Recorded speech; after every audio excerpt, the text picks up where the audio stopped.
Boa noite, igreja. Nós queremos parabenizar o Groston pela escolha da música Eu Te Amo, Jesus, uma declaração de amor. Os nossos adotivos, né, Ângelo? Mandaram bem, como se diz hoje. Deus possa estar abençoando a vida dos nossos irmãos, né, pela a escolha do hino. O poeta, né, Sérgio Lopes, né? As suas letras são muito expressivas, fala aos nossos corações, não somente os nossos, né, da terceira idade, né, da idade feliz, né, Zé? Da idade feliz, mas também, eu acredito, de todos, né? Todos os jovens, né, irmã Ruth?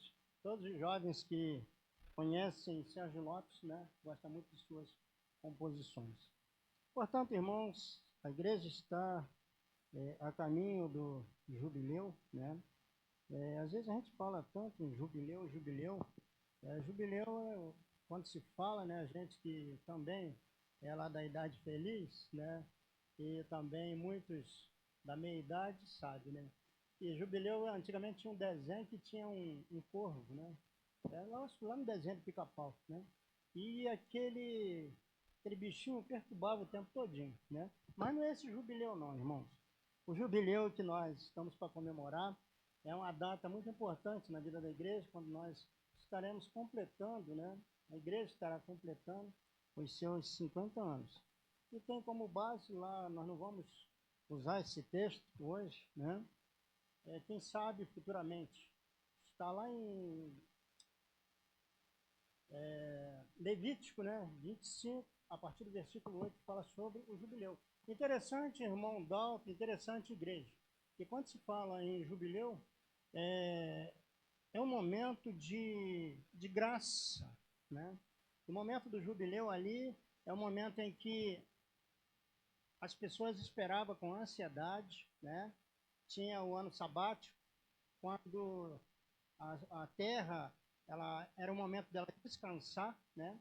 E no jubileu, as pessoas que tinham perdido as suas propriedades, né? Os escravos, havia liberdade, né? E as pessoas recuperavam aquilo que tinham perdido na época do jubileu. Portanto, o jubileu ele vem com uma sombra mostrando Jesus, né? Jesus é a nossa liberdade. Jesus, ele é a graça de Deus personificada. Se você quer ver a graça de Deus, é só olhar para Jesus. E quando se fala em jubileu, é um momento de leveza, né?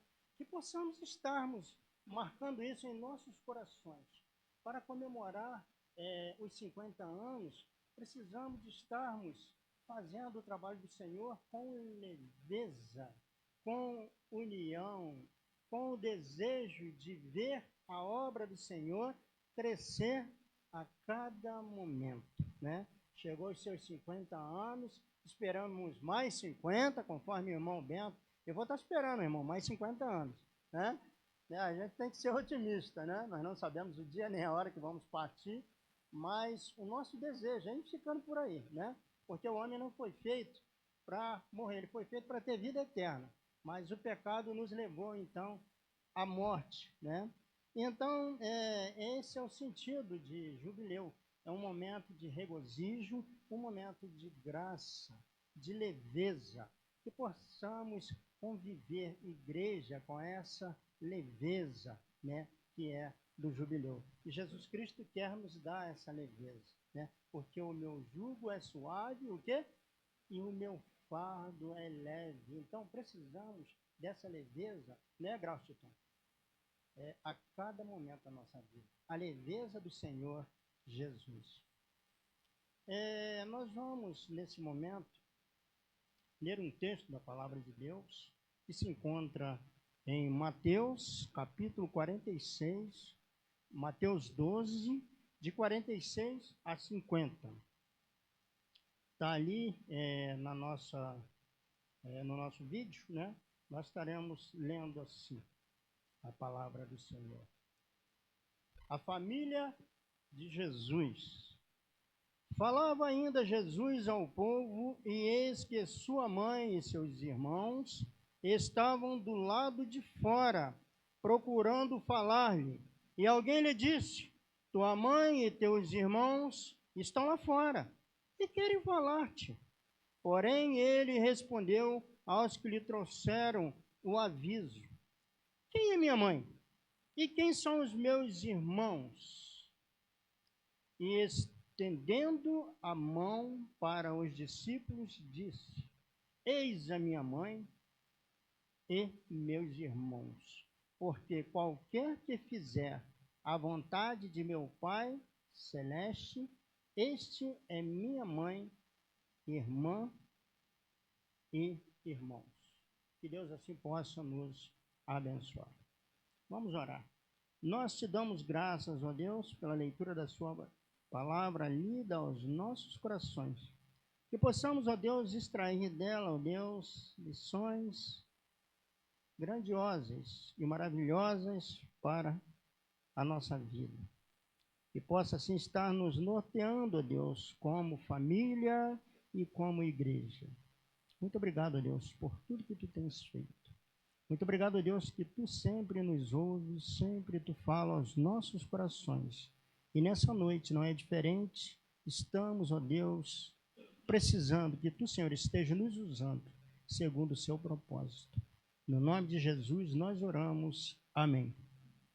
Portanto, irmãos, se nós fôssemos intitular esta ilustração, está ali: o comportamento da família na igreja de Cristo. O comportamento da família na igreja de Cristo. Nós poderíamos colocar no plural: o comportamento das famílias na igreja de Cristo. Portanto, irmãos, nós precisamos de observar com toda a seriedade o que a Bíblia tem a nos dizer. Precisamos de estarmos a cada dia atentos àquilo que a palavra do Senhor está a cada dia nos norteando, querendo nos dar o norte. E muitas das vezes nós ficamos zigue-zagueando por outros lados, buscando outros trâmites, outros caminhos, e deixando assim de fazer aquilo que Deus tem proposto para as nossas vidas, para as nossas famílias e logo para a igreja de Jesus Cristo. E o que eu acho interessante, irmãos, nesse texto, que está em Mateus 12, de 46 a 50, e também está em Lucas 8, de 19 a 21, que é a mesma coisa, né? Nós ficamos assim muito felizes, porque Jesus, né, esse amor que foi demonstrado aqui através da música trazida pelo Groston, Jesus, ele não foge da sua responsabilidade, né? Jesus usa a sua própria família para mostrar um exemplo que não se deve seguir. Jesus mostra, através da sua família, um exemplo que família nenhuma deve seguir. Jesus é a pedra fundamental que sustenta a família e ensina o seu comportamento na igreja. Nós usamos as frases de transição colocadas pelos irmãos que trabalham com a família, o irmão Bento, a irmã Marise. Portanto, Jesus é a pedra fundamental que sustenta a família e agora nós acrescentamos, e ensina o seu comportamento na igreja. Portanto, Jesus nos orienta, né, como nós devemos, como família, nos portar diante da igreja do Senhor Jesus Cristo, né? Sua mãe e seus irmãos, né, lá no versículo 46 e 47, Jesus falava ao povo, né? Jesus estava ali falando ao povo. E nós vemos que Jesus, onde ele estava, uma gama de pessoas estava sempre atento a ouvir a sua voz. E nós precisamos de sairmos de nossa casa, né, atentos a querer ouvir aquilo que Jesus tem para nós.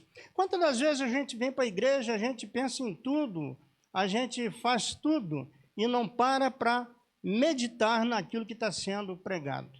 E a gente acaba vivendo uma vida de mesmice. A gente nunca dá um passo à frente na nossa vida. Uma vez que quando nós paramos para pensar naquilo que está sendo pregado, nós observamos a palavra do Senhor, a nossa vida passa a ser uma vida crescente, uma vida abençoada a cada momento. Porque simplesmente nós ouvimos e colocamos assim em prática e passamos a viver na nossa constância, na nossa vida. Portanto, sua mãe e seus irmãos estavam do lado de fora, né? E alguém lhe disse: tua mãe e teus irmãos estão lá fora e querem falar-te. Nesses versículos podemos ver o desinteresse da família em participar da reunião e exigência de prioridade, e querem falar-te. Maria e seus filhos estavam do lado de fora, querendo falar com Jesus, no momento que Jesus estava trazendo ali o seu discurso. Jesus estava ali orientando aqueles discípulos, aquelas pessoas que se achegavam a ele. E Marta e Maria, né, a Bíblia não relata, né, se alguém disser, né, que na verdade aconteceu algo que para ela agir dessa forma, irmãos, está mentindo. Porque a Bíblia não revela, simplesmente Jesus está mostrando que na verdade é um erro. Um erro. Quando alguém está pregando e as famílias estão totalmente desinteressadas em ouvir. E ali nós vemos o grande desinteresse por parte de Maria e de seus irmãos. Puxa vida, o pastor está falando contra a família de Jesus? Não, um exemplo deixado por Jesus, irmãos. Um exemplo deixado pelo próprio Jesus. Aqui não tem um pensamento meu, eu não estou torcendo aquilo que a palavra de Deus está nos dizendo nessa noite, mas simplesmente nós estamos mostrando para os irmãos aquilo que Deus tem para nós nessa noite. O desinteresse e a exigência. Eles não estavam presentes, estavam do lado de fora, né? E ainda queriam tirar Jesus daquilo que ele estava fazendo para ir lá fora atendê-los. Você já imaginou? O pastor Isaías está aqui pregando, né? Aí a Ângela está lá fora com a Tatiane, né? Está lá fora com a Tatiane, aquela coisa toda. Hoje eu usei a Tatiane pela manhã, vou até explicar, irmãos. Eu, quando usei a Tatiane, eu estava me lembrando da Tatiane quando era neném. E há muito tempo que eu não sei o que é segurar uma criança, tá bom? Eu acredito que muitos entenderam de forma errada, tá bom? Então, irmãos, a Ângela lá fora com a Tatiane e eu aqui dentro pregando ou fazendo algo, né? E, na verdade, alguém saiu daqui, o Átila, saiu daqui, foi lá fora, ou o Dalton, né? E constatou que a Ângela está lá com a Tatiane. Ele vem aqui e fala comigo: pastor Isaías, a Ângela e a Tatiane estão lá fora e tem mais 2 irmãos seus, né? Estão querendo falar contigo, tirando toda a atenção daquilo que estamos fazendo. E Jesus está nos chamando a atenção, que quando nós estamos fazendo o trabalho de Deus, precisa de haver o quê? Um consenso, precisa de haver união. O apóstolo Paulo, ele nos mostra que na igreja de Corinto, as pessoas estavam todas juntas, mas porém estavam desunidas. Nós precisamos estarmos unidos, um perto do outro, mas unidos através do coração e unidos através da mesma causa. Por mais que as nossas cabeças são totalmente diferentes, por mais que cada um de nós temos as nossas esquisitices, eu posso assim dizer, mas nós precisamos de estarmos em prol, lutando em prol do reino de Deus, na promoção do reino de Deus. E é dessa forma que funciona. E nós vemos então que aquele discípulo, talvez, de Jesus, vai lá fora e vem dar um recado para Jesus. E Jesus responde: a quem? E Jesus responde a quem trouxe o aviso: quem é minha mãe? E quem são os meus irmãos? Né? Jesus coloca essa pergunta. E ele, estendendo a mão, ele disse: eis a minha mãe e meus irmãos. Ele estendendo a mão para aqueles que estavam presentes. Eis a minha mãe e eis os meus irmãos. Porque qualquer que fizer a vontade de meu Pai Celeste, esse é meu irmão, irmã e mãe. Portanto, nós vemos ali Jesus mostrando que, na verdade, as famílias precisam de estar voltadas para Ele, para Jesus. Esse é o conceito de família deixado por Jesus, usando a sua própria família como um exemplo que não deve ser seguido pelas famílias de hoje. Um exemplo, irmãos, que não deve ser seguido pelas famílias de hoje. Momento de culto é momento de nós estarmos esvaziados das coisas de lá de fora e procurando estar atento ao que está acontecendo, porque entende-se que a vontade de Deus está acontecendo naquele momento. Deus usou uma pessoa para estudar, para buscar o conhecimento em casa, agora Ele estará trazendo o recado de Deus para a igreja do Senhor Jesus Cristo. E as famílias precisam de estar atentas a isso. Precisa de estar buscando a cada dia o trono da graça, para que possa, assim, encontrar soluções para as suas vidas, que são tão difíceis às vezes. Nós, ouvindo pela manhã hoje, o nosso querido irmão Átila, ele falava sobre a armadura de Deus. Portanto, irmãos, nós precisamos de nos revestirmos a cada dia, a cada momento dessa armadura de Deus. As famílias precisam de estar revestidas com essa armadura. Porque, na verdade, muitas famílias, infelizmente, nas igrejas, têm sido pedra, mas não pedras vivas, mas pedras de tropeço. Pedras que, na verdade, têm servido para escandalizar outras pessoas, que ao invés de trazer pessoas ao Senhor Jesus Cristo, têm levado pessoas a se afugentarem do Evangelho, né? Famílias que querem fazer as coisas do seu agrado, discordando das demais, não visando a causa de Deus e visando os seus próprios interesses. Muitas famílias nas igrejas dos dias atuais, nós podemos ver que têm procurado buscar meio para o seu próprio interesse, para o seu próprio ego. E nessa noite não será diferente. Nós não estamos aqui, o Átila usou essa palavra, né? Nós não estamos aqui para amassagear o ego, mas nós estamos aqui para advertir. Para divertir a igreja de Cristo. Irmãos, nós não sabemos quando será a volta do Senhor Jesus Cristo. Eu não estou falando que alguém vai perder a salvação, que nós entendemos que a salvação é dádiva de Deus e Ele não tira aquilo que Ele deu. Deus não é bifrontal. Aquilo que Ele nos dá, Ele mantém. Mas muitos galardões, muitos deixarão de ter, simplesmente por viver o Evangelho de uma forma relaxada.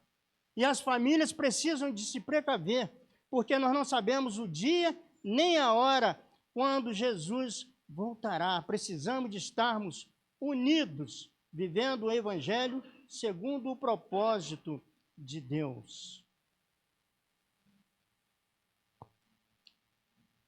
Segundo o propósito de Deus. E unidas, sempre unidas. Lá em João capítulo 17, versículo 20 e 21, eu acredito que esqueci até o nome da minha neta. Beatriz, né? Eu acredito que ela está ali. Fala um pouquinho sobre a união, né? Lá na oração intercessória de Jesus. Eu falei hoje na classe, aí eu me lembrei, né, essa semana sobre isso. Jesus dizendo da seguinte forma, para que haja união. No versículo 20, né?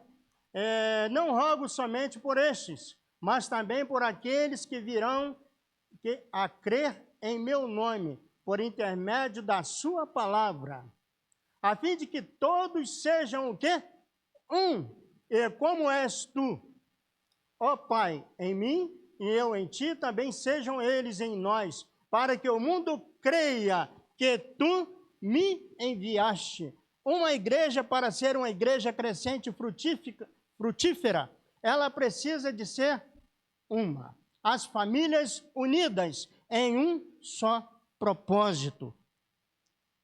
Portanto, não rogo somente por este, mas também por aqueles que vierem a crer em mim, por intermédio da sua palavra, a fim de que todos sejam um, como és tu, ó Pai, em mim e eu em ti. Também sejam eles em nós, para que o mundo creia que tu me enviaste. O mundo só crê no Evangelho se estivermos unidos como uma só família. Portanto, o mundo só crê no Evangelho, o mundo só crê em Jesus se ele vê uma igreja unida, remando na mesma direção, vivendo os mesmos princípios, seguindo os exemplos deixados por Jesus. Aí vai haver conversão. Agora, numa igreja onde há um agrupamento de pessoas, mas cada um rema de forma diferente, esta igreja não irá a lugar nenhum. E a palavra de Deus é quem nos diz nessa noite. Nós não estamos aqui acrescentando nem mais A e nem mais B, mas nós estamos dizendo aqui aquilo que Deus tem para nós nessa noite. Para que essa igreja possa crescer como ela tem crescido, né?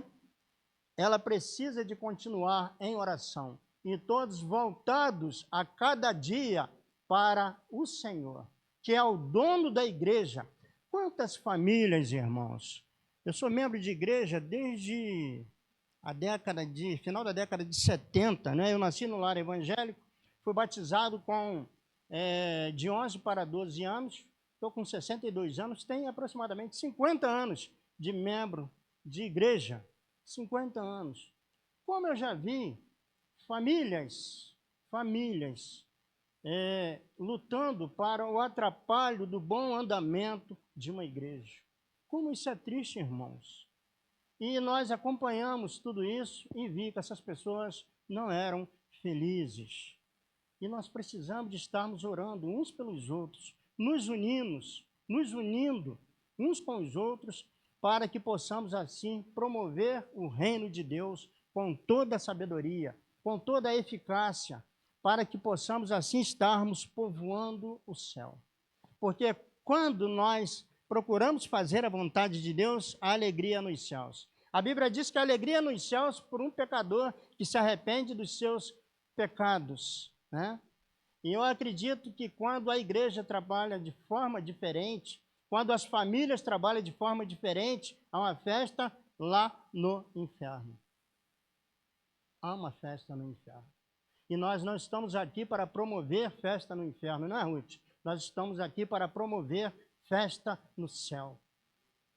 Nós estamos aqui para edificar e sermos edificados. Buscar a presença de Deus com toda diligência. A Bíblia fala que nós devemos pregar a tempo e o quê? E fora de tempo. A todo momento nós temos a responsabilidade de pregar. Pastor, mas eu não sei pregar, eu não tenho nenhum curso teológico. Mas pregar é muito fácil. É você falar para as outras pessoas aquilo que você entendeu da parte de Deus. Jesus Cristo é meu Senhor, é o meu Salvador. Ele satisfaz a minha vida, Ele me livra, Ele me guarda, né? E isso eu vou passar para o meu companheiro, para o meu próximo, né? Você estará pregando. Jesus é a pedra fundamental que sustenta a igreja e nos qualifica como pedras vivas. Portanto, Ele é a pedra fundamental que sustenta a igreja e nos qualifica como pedras vivas. Portanto, Jesus é a pedra principal. Para muitos, ele é a pedra de escândalo, aonde muitos tropeçam na palavra e acabam assim mostrando quem elas são.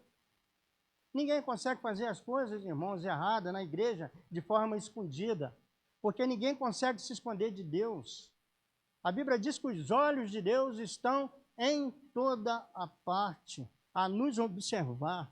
Portanto, Jesus é a pedra principal que sustenta a igreja. Ele dá um sustento para a igreja e nos qualifica como pedras vivas. Lá em Mateus capítulo 16, versículo 19, ele diz: eu lhe digo que você é Pedro, e sobre esta pedra edificarei a minha igreja, e as portas do inferno ou do Hades não prevalecerá sobre ela, né? Portanto, irmãos, uma palavra firme que Deus mostra para Pedro, uma responsabilidade que ele coloca para Pedro, e uma responsabilidade que hoje todos nós temos, porque cada um que está sentado nessas cadeiras, né, são pedras vivas, porque Jesus assim qualificou Pedro e ele está também querendo que nós seguimos os passos conforme Pedro deveria ser também e conforme ele foi. Portanto, nós vemos então que o nome Pedro no grego significa Petros. Pedro no grego significa Petros, significa pedra ou rocha. Portanto, o nome de Pedro é muito bonito, né? Petros significa pedra ou rocha, né? E o nome Pedro, portanto, carrega a ideia de solidez, firmeza e estabilidade. Portanto, é a bagagem do nome de Pedro, né? Solidez, firmeza e estabilidade. É o que todos nós, como famílias, como membros do corpo de Cristo, precisamos de ter em nossa vida. Precisamos de sermos sólidos, conhecedores das doutrinas bíblicas, conhecedores de tudo aquilo que Deus tem deixado para nós através da sua palavra. Precisamos de viver uma vida sólida. Precisamos de firmeza, sermos firmes, inabaláveis. Tudo isso está qualificado dentro desse nome, que é o nome de Pedro. Precisamos de termos estabilidade. Termos estabilidade, de aguentar pressão. O crente precisa de aguentar pressão, para que ele possa, assim, responder acerca da sua fé. Os integrantes da família de Deus devem ser sólidos, não muda a sua forma. Nós não podemos mudar a nossa forma. Firmeza refere-se à estabilidade, constância e perseverança na fé e nos ensinamentos de Cristo e na prática da vontade de Deus.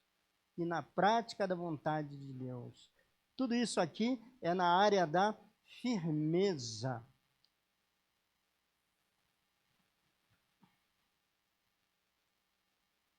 Jesus responde.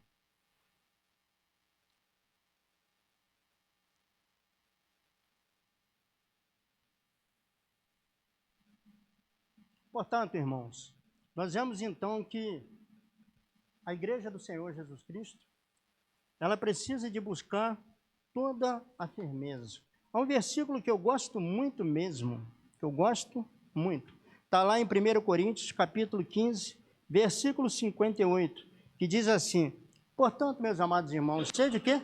Firmes e constantes, sempre abundantes na obra do Senhor, sabendo que o vosso trabalho não é vão no Senhor. E nós vemos ainda que Jesus é a pedra fundamental que sustenta os relacionamentos. Portanto, Jesus é a pedra fundamental que sustenta os relacionamentos. Quantos relacionamentos na igreja são, às vezes, desfeitos? Quantos relacionamentos na igreja, às vezes, estão totalmente enfraquecidos devido aos nossos ideais? E tudo isso pode ser reconstruído com a presença do Senhor. Quantos casamentos, às vezes, estão passando por momentos difíceis? Quantas pessoas, às vezes, têm vivido apenas de aparência? Quantas famílias têm sido destruídas por causa de problemas em seus lares, né? E nós vemos, então, que o Senhor, Ele é o meio pelo qual essas famílias podem ser sustentadas. Ele é a pedra fundamental que pode suster qualquer dificuldade das famílias. Nós vemos que lá em Mateus capítulo 7, versículo 24, não precisa você se preocupar não, tá? Mateus capítulo 7, versículo 24 a 27, nós vemos um texto muito conhecido da palavra de Deus, ela conseguiu, quando fala sobre os dois fundamentos, né? Os dois fundamentos, aquela casa que foi construída sobre a areia e aquela casa que foi construída sobre a rocha. Portanto, nós vemos então que quando uma pessoa vai construir, ela procura um lugar firme, um lugar que na verdade não é um lugar encharcado, para assim fazer a sua fundação. E ali ele constrói ali aquela casa. E quando vem o momento das tormentas, né? Aquela casa está firme sobre a rocha. Pode vir qualquer dificuldade, que ela estará firme. Mas aquele que construiu a sua casa sobre a areia, na primeira tempestade que vier, o vento vem, a chuva vem e leva aquela casa. E é grande a sua queda. Portanto, irmãos, nessa noite, em todos esses aspectos que nós acabamos de ler, que Jesus sustenta as famílias, nos qualifica como pedras vivas, Jesus restaura os relacionamentos. Eu queria que você parasse para pensar o seguinte: se tem alguma coisa faltando em sua vida, em seu relacionamento, em sua família, saiba que hoje Jesus pode modificar a estrutura da sua vida, a estrutura da sua casa. Porque além dele estar contigo no momento da construção, ele faz um reestruturamento. Ele tem condições ainda de modificar uma vida totalmente deteriorada pelo pecado. E quantas famílias que têm se deixado ser deterioradas pelo pecado? Quantas vidas que têm sido totalmente modificadas por causa do pecado? E Jesus quer modificar. Ele tem uma chance ainda, né, de modificar a sua história de vida. E nós vemos então que ele pode colocar a sua vida ainda sobre a rocha. Basta você dar uma oportunidade. E eu tenho certeza que ele pode fazer grandes coisas. Ele usou a sua própria família para nos dar um exemplo daquilo que nós não devemos fazer. Nós devemos procurar sempre colocar em atitude de importância, de relevância à nossa vida, né? E os cultos, os trabalhos que é realizado nesse local. Nos locais externos, nós precisamos de valorizar. Nós precisamos de nos colocarmos como pedra de fato que agrada ao Senhor. Não pedra de desonra, mas pedras de honra, pedras que edificam, pedras que levam pessoas ao Senhor Jesus Cristo. E se alguém ainda tem dificuldade, se alguém ainda quer essa mudança, esse renovo, basta entregar a sua vida, o seu coração, a sua família ao Senhor Jesus Cristo, e grandes coisas Ele fará. Há alguém aqui nessa noite que quer fazer uma mudança em sua vida?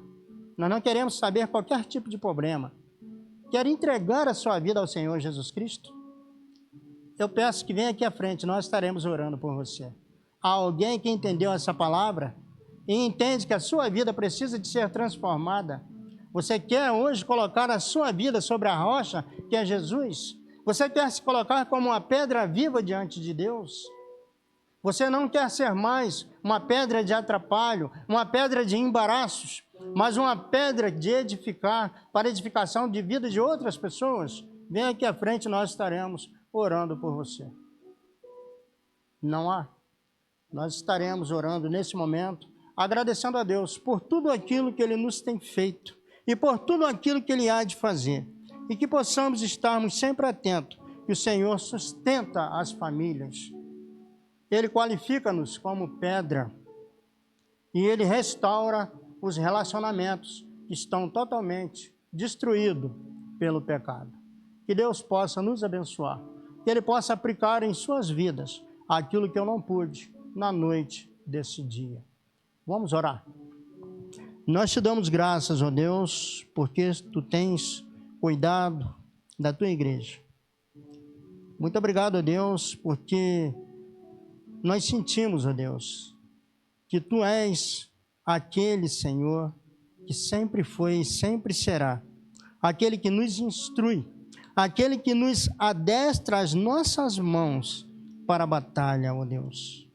Que possamos estarmos a cada dia firmes, revestidos, ó Deus, com o Seu poder, para que nos momentos difíceis possamos estarmos firmes, inabaláveis, ó Deus, na Sua presença. Que possamos, ó Deus, dar um testemunho, ó Deus, a cada dia, como pedras no Seu altar. Não vivendo uma vida de aparências, não vivendo uma vida simplesmente, ó Deus, para que outras pessoas possam ver, mas que possamos viver de fato para o Senhor. Agora, ó Deus, nos prepara, ó Deus, para o momento que está chegando no próximo mês, que é o momento quando a igreja estará completando os 50 anos. Jubileu, ó Deus, que significa, ó Deus, leveza, que significa graça. Momento, ó Deus, de libertação.